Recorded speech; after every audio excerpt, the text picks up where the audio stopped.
to my latest project. Just got this in, getting ready to take inventory on all the parts. Got this bike on eBay. It's a 1974 Schwinn Approved Le Tour. Basically, this bike replaced the Super Sport in the lineup in 1974. And this is in the red. It's got the lightweight lug frame, and I'll be taking it out here in a second to give you a closer look. It does have all the original parts, reflectors and everything. So this definitely will require redoing the hubs, overhauling, new bearings, re-greasing, and of course getting that chrome nice and clean. Here she is out of the box and unwrapped. So I went through and just took inventory of the parts. Looks like everything is there. Again, this was a Schwinn import bike made in Japan. This is a Le Tour Schwinn Approved crank set. It is a alloy 3-piece. So again, this bike replaced the Super Sport, and the Super Sport was a really nice model, except it had a 1-piece steel crank, which made it a heavier bike. And these lightweight bikes were still pretty heavy. Look at Shimano made, more than likely, derailleur, so that's gonna need some cleaning. And it's got the Weinmann Schwinn Approved center pull brakes, and these will definitely need to be completely cleaned, and might have to replace those bolts there. Those might be a little too damaged to bring back to that chrome. So this is what they call opaque red. This bike came in 3 colors in '74 when they introduced it, including the cool lemon, this red right here, and then the blue. This bike, another reason why I bought it, it looks like the previous owner put a Brooks saddle on it, which is not part of the equipment that this bike came with. It came with a Le Tour seat, which was a Schwinn seat. But overall, again, the bike does look nice. I'll be replacing all the inner and outer cables. Here's something cool about it. This bike came from Indiana, and it looks like that's where it spent its whole life. Here's the original Schwinn dealer that sold it, Kearns, in Fort Wayne, Indiana. And I actually have these chain stay protectors, and I found a batch of them that look really good. I'll try cleaning this one, otherwise I'll just put a really clean one to make it look really pristine. But yeah, this bike's gonna come out nice. I'm looking forward to it. And I always, when I get these bikes, I always go to the catalog, and here's basically some of the information for this bike, for the Schwinn Approved 10-speed Le Tour. And again, it's imported by Schwinn, and you know, it talks about what an ideal bike it was, great price for the components that it had, and it did have the fully lugged lightweight frame, the butted top and bottom tubes, had the quick release aluminum alloy hubs, as well as the aluminum alloy crankset, and of course the center pull alloy caliper brakes, and the Schwinn Approved 27-inch Gumwall. Finish overall looks pretty intact, so I'm very happy with the finish. Is going to definitely make a nice restoration project. Very minor touch up to be done, and again, the chrome all can be saved and polished, so that's going to come out nice. They made it in 3 frame sizes, including a 21, 23, and 25-inch. This particular frame here is a 25-inch, so this is the tall one, and I really like the way the tall bikes look. They have a very elegant look. Weighed about 32 pounds based on the frame size. We're going to head and take this out tomorrow and have it re-greased, but it looks like it cleaned up nicely through there, as you can see. As well as see if the bearings need to be replaced as well. This is the solution that I use, and I got a lot of the chrome sitting in here. It's evapor rust, and it really does the trick. It takes a lot of the surface rust and even some of the rust on the bolts and nuts that over time, these pedals, I think these may be worth saving. I'll give it a try.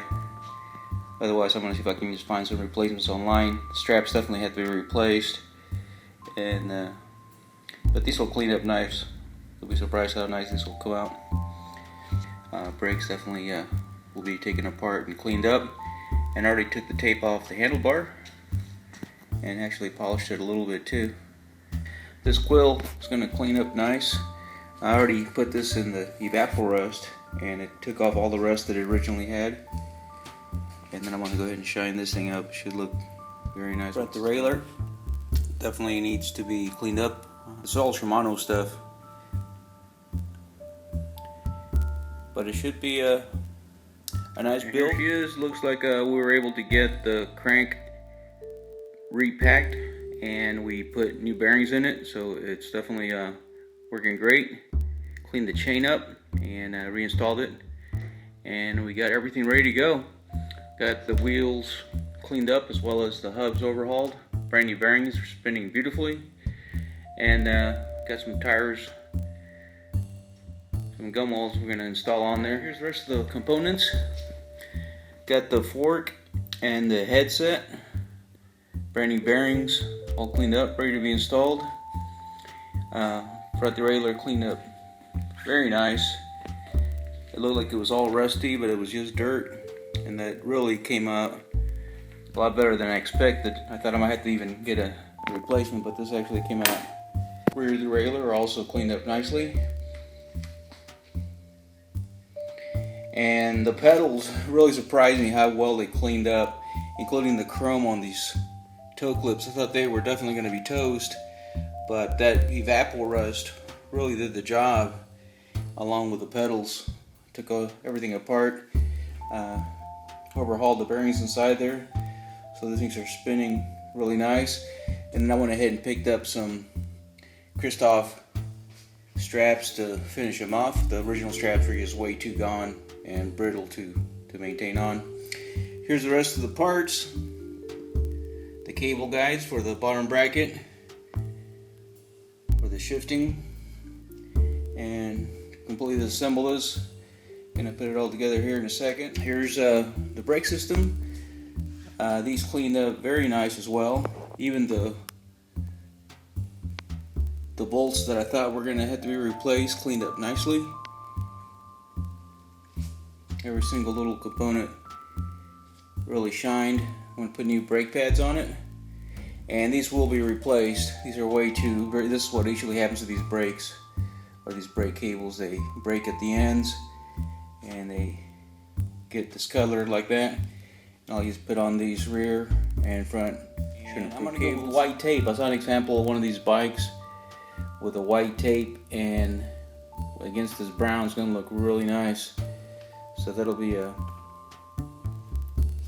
pretty nice combination. And this chrome again on this handlebar also cleaned up really nice.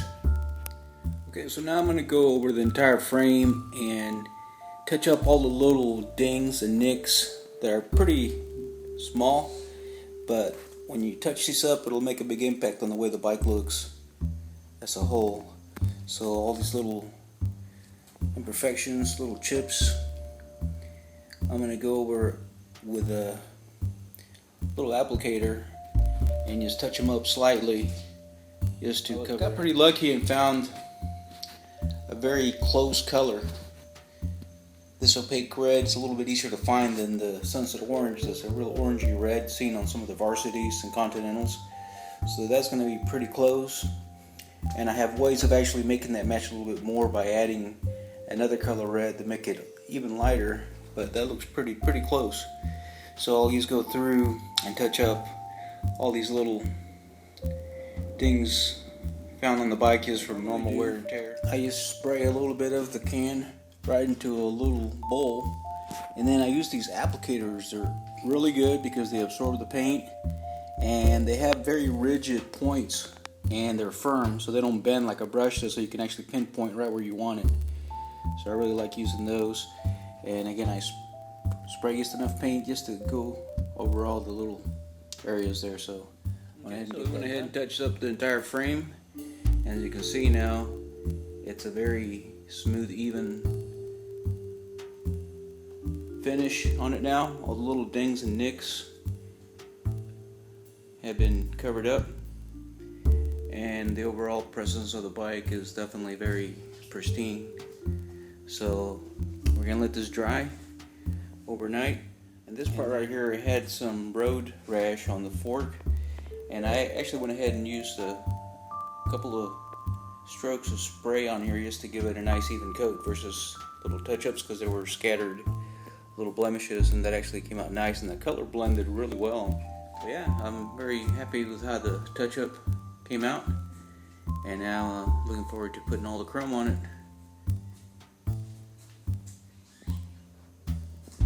This was actually the first import that they advertised on the catalog.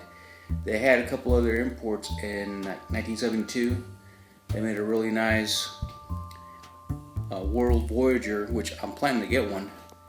And the World Voyager was basically a poor man's Paramount. It had the chrome tips here, it had the chrome chainstay ends as well, and it had the double butting with some nice components as well. And those bikes sold for a lot less than were available.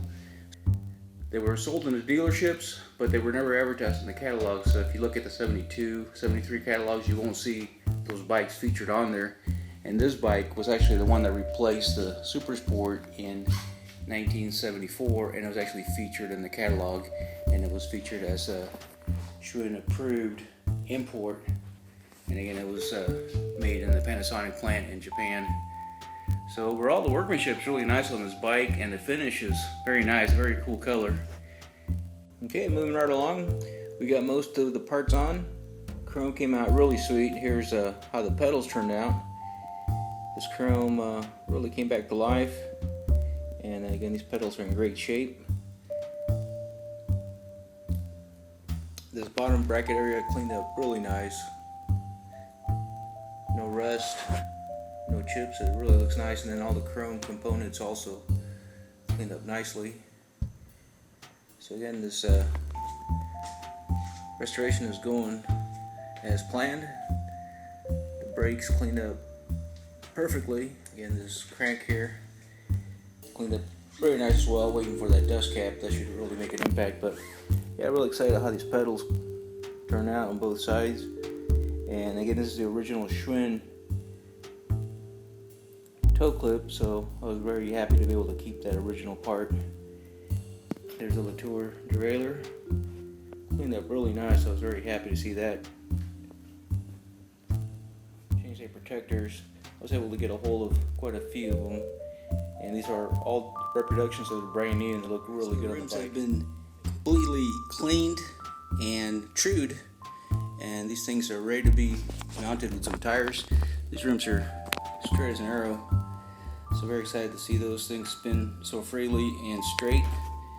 So looks like the final part of the project is putting on the tires. Alright, got the rear wheel on, spinning nicely as well, and he's got to put on the shifter cable so we can go ahead and test the gears, but that cleaned up beautifully. Last thing is just to put on all the cabling and the brake pads, and we should be good to go.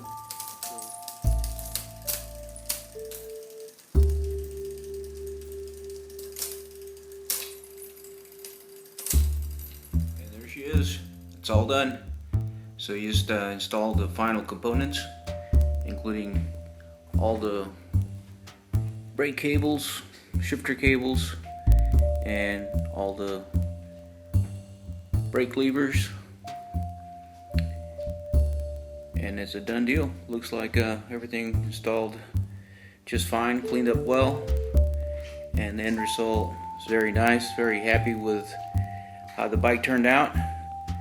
Just as I imagine, the finish on the bike really presents well. The bike looks very pristine, all the chrome is nice, and this bike again is back to its original luster that it had back in 1974.